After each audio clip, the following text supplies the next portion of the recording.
Aula 4. Condutores metálicos. Nesta aula vamos falar especificamente de um tipo de condutor que é usado na eletricidade e na eletrônica, os condutores metálicos.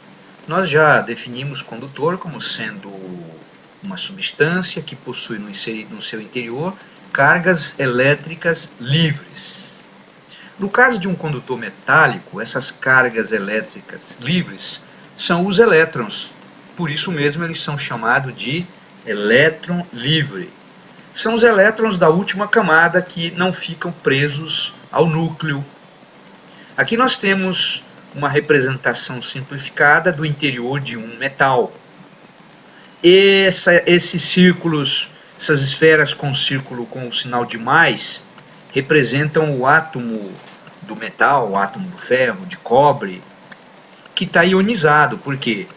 Porque positivamente, porque os elétrons da última camada, eles não ficam presos ao núcleo. Ao invés disso, eles ficam se deslocando em todas as direções. Isso não constitui uma corrente elétrica. Por quê? Porque se nós somarmos todas essas velocidades, termina dando zero. Por quê? Um elétron vai numa direção, o outro vai na outra direção. Aqui nós estamos no plano, mas isso obviamente é no espaço. Desta forma, em volta desses núcleos tem o que a gente chama de nuvem eletrônica, a nuvem de elétrons. Esses elétrons estão em constante movimentação. E essa movimentação, que é chamada de agitação térmica, ela é tanto maior quanto maior for a temperatura do metal. O isolante, como já tínhamos dito, ele não tem portadores de carga livres, consequentemente não deixa passar uma corrente elétrica, não permite que uma corrente elétrica circule por ele. Já demos exemplo de isolantes, a borracha, um excelente isolante, o vidro, papel, água pura, plásticos em geral, fenolite, porcelana. Cada um desses materiais é usado em função da necessidade. São muito importantes. Por exemplo, são usados para controlar o fluxo de energia elétrica. Nós temos aqui o quê? Nós temos aqui uma bateria, uma chave, né? Está aqui a chave, está aberta, né? Na realidade são dois contatos mecânicos, nesse caso está aberto, tá? E aqui esse mesmo contato está fechado. Então o que acontece? Quando a chave está aberta, que é essa condição aqui, os elétrons não conseguem passar. E portanto a lâmpada, que é um dispositivo muito usado aí na eletricidade e na eletrônica, fica apagada. Depois vamos ver por que uma lâmpada acende. E quando é fechado a chave, esse contato aqui se fecha. E, portanto, permite o deslocamento de elétrons que estão em excesso aqui no polo negativo, né? Indo para o polo positivo. E, portanto, a lâmpada acende. Então, vamos repetir tudo isso de outra maneira. Então, vamos supor que eu pudesse colocar uma lupa. Aqui nós temos uma bateria que vai gerar a tensão, ou a DDP, né? O polo negativo, que tem excesso de elétrons livres, o polo positivo, que tem falta. Então, quando eu ligar o polo positivo ao polo negativo, nós vamos ter o quê? Um fluxo de elétrons livres se deslocando do polo negativo em direção ao polo positivo. Então, nós temos aqui uma corrente elétrica. Então aqui o que nós temos é isso. Vejam que agora o movimento daqueles elétrons livres agora está ordenado. Eles estão se deslocando todos no mesmo sentido.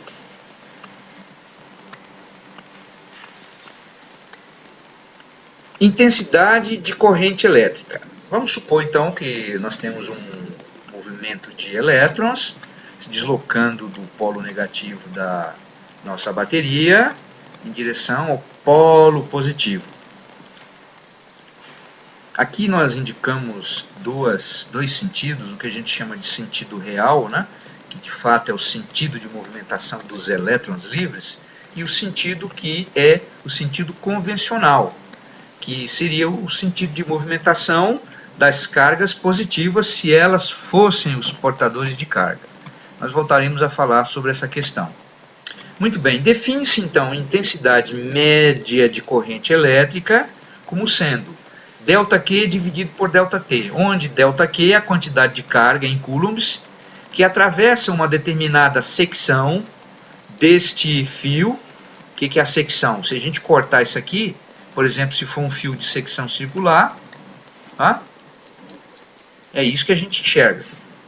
Então, repetindo, ΔQ é a quantidade de carga em coulombs que atravessa uma determinada secção desse fio no intervalo de tempo ΔT. ΔQ é em coulombs, ΔT é em segundo.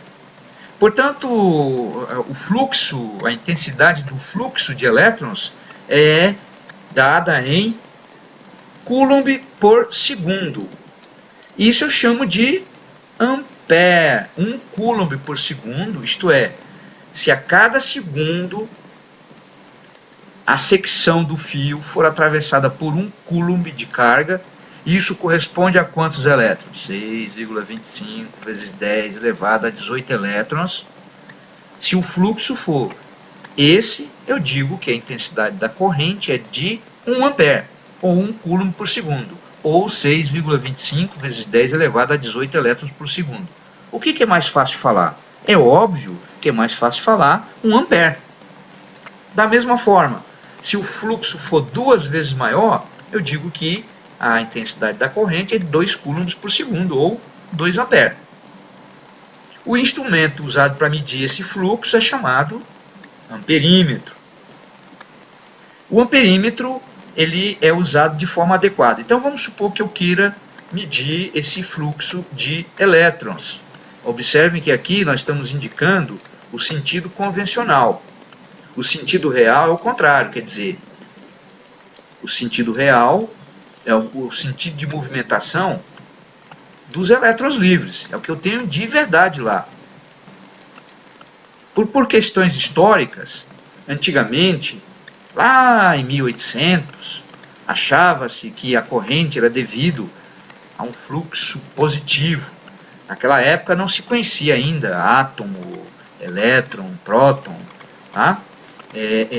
Após a descoberta do elétron, do próton, provavelmente em homenagem a esses antigos, se manteve o fluxo convencional, quer dizer, como se a movimentação fosse de cargas positivas. Realmente eu sei que a movimentação é de elétrons livres indo do polo negativo em direção ao polo positivo.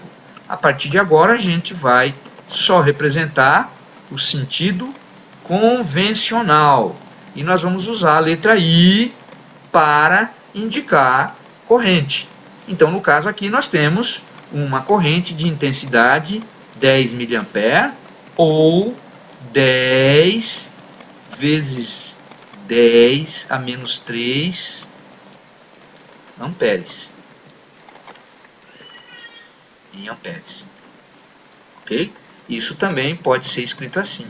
0,01 ampere.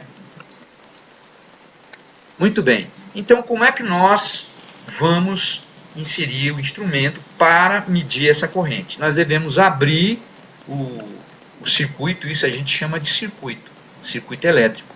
É o caminho percorrido pelas cargas.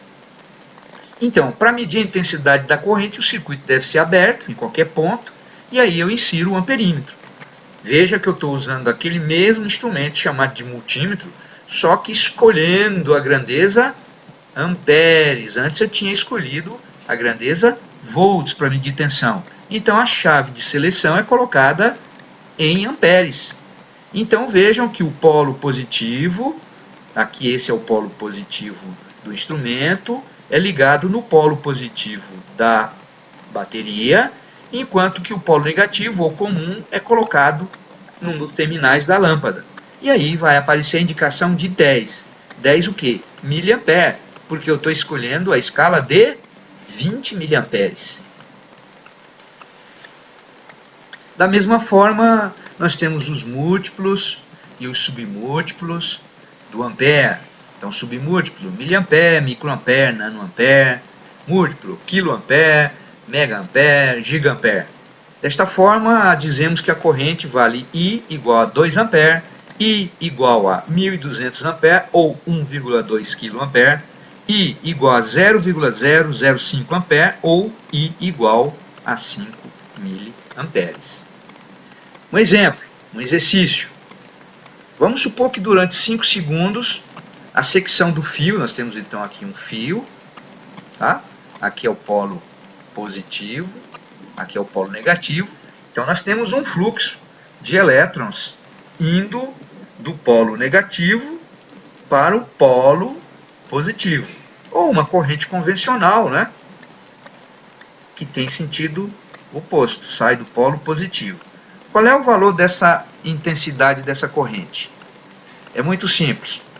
Quanto vale o ΔT? Então a gente sabe que a intensidade da corrente é a quantidade de cargas que passa na secção dividido pelo intervalo de tempos que elas levaram para passar.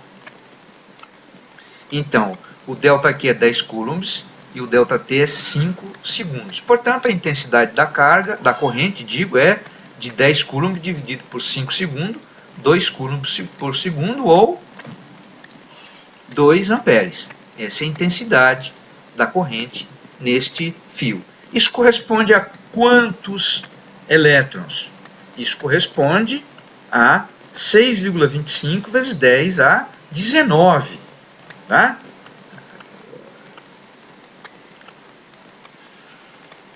Corresponde a essa quantidade de elétrons. Por hoje é só, então até a próxima aula.